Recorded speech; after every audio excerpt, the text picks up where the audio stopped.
Selamat pagi, perkenalkan nama saya Julia Kirisa Fitri dari kelompok 2. Di sini saya akan presentasi kami dalam mata kuliah akuntansi internasional dengan materi akuntansi dalam perspektif global. Latar belakang, akuntansi dalam masyarakat, bisnis atau internasional melakukan fungsi jasa. Akuntansi harus tanggap terhadap kebutuhan masyarakat yang terus berubah dan harus mencerminkan kondisi budaya, ekonomi, hukum, sosial, dan politik dari masyarakat tempat dia beroperasi. Dengan demikian, akuntansi harus berada tetap dalam kedudukannya yang berguna secara teknis dan sosial. Pengertian akuntansi dapat dilihat dari dua aspek perspektif yang berbeda. Yang pertama, dari sisi perspektif pelaksana. Akuntansi adalah suatu alat untuk menyampaikan informasi keuangan dari sebuah entitas usaha yang melakukan kegiatan bisnis. Kemudian dari segi perspektif yang kedua, yaitu segi perspektif pemakai. Dengan adanya akuntansi dapat diperolehnya informasi keuangan yang dibutuhkan. Akuntansi sendiri dibagi menjadi dua tipe. Yang pertama, akuntansi manajemen. Akuntansi manajemen digunakan untuk memenuhi kebutuhan informasi bagi manajemen dalam melaksanakan fungsi-fungsi perencanaan dan pengendalian serta pengambilan keputusan yang terkait dengan operasi perusahaan. Lalu yang kedua ada akuntansi keuangan. Akuntansi keuangan digunakan untuk memenuhi kebutuhan pemakai eksternal akan informasi keuangan yang terkait dengan perusahaan yang bersangkutan. Beberapa pihak yang membutuhkan ialah seperti investor, kreditor, dan government untuk kepentingan pajak. Lalu slide berikutnya akan dijelaskan oleh teman saya. Perkenalkan, nama saya Farah Ardelia Andresia. Saya akan melanjutkan materi penjelasan dari yang sebelumnya. Di sini saya akan menjelaskan apa itu perspektif global.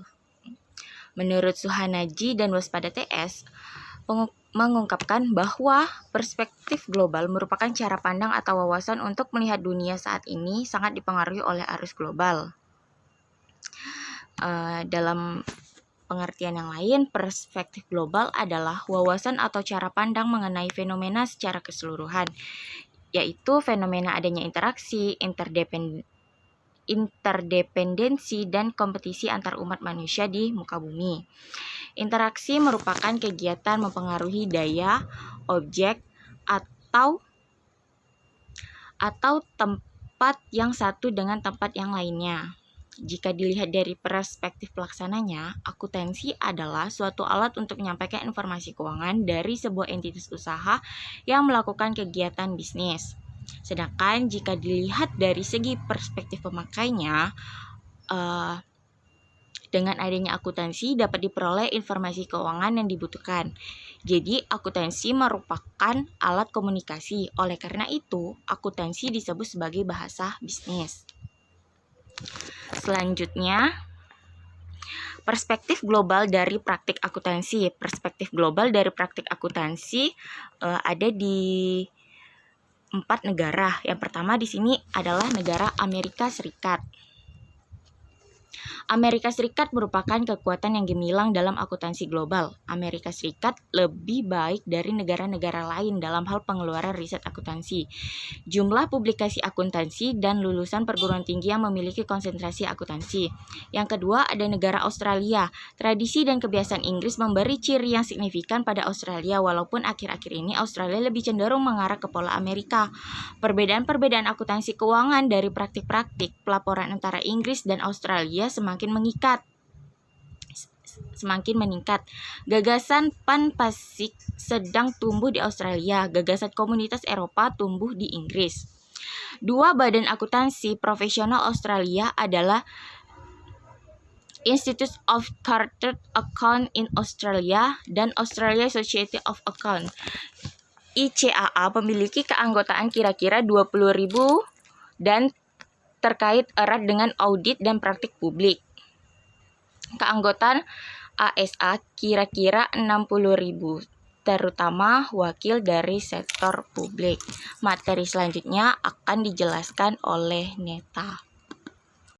Baiklah, perkenalkan nama saya Neta Metriani. Saya akan melanjutkan presentasi dari Farah Ardelia, yaitu di negara Jepang. Negara Jepang, penyusunan standar akuntansi di Jepang terutama merupakan fungsi pemerintah dengan sejumlah input pendukung dari JICPA. Semua perusahaan yang dibentuk berdasarkan undang-undang komersial diwajibkan untuk memenuhi ketentuan-ketentuan akuntansinya yang tergandung dalam peraturan-peraturan yang berkaitan dengan neraca, laporan laba rugi, laporan bisnis, usulan bagi pembagian laba, dan skedul-skedul pendukung. Di negara terakhir yaitu Inggris, seperti di Australia, hukum perusahaan UK memuat persoalan-persoalan akuntansi dalam apa yang dinamakan skedul. Misalnya format alternatif untuk neraca dan laporan laba rugi terdapat dalam skedul 4 dan 4A 1985.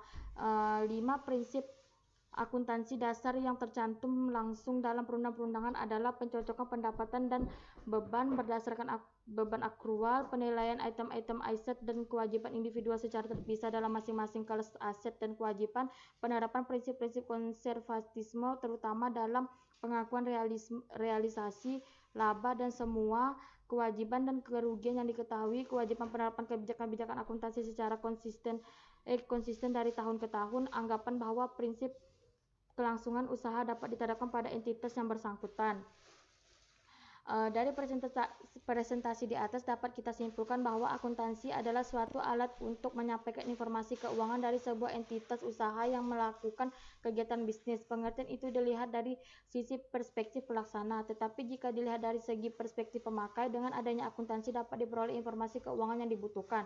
Terdapat dua tipe akuntansi, yaitu akuntansi manajemen yang dikhususkan untuk pihak manajemen dan akuntansi keuangan yang dikhususkan bagi pihak yang membutuhkan laporan keuangan seperti investor.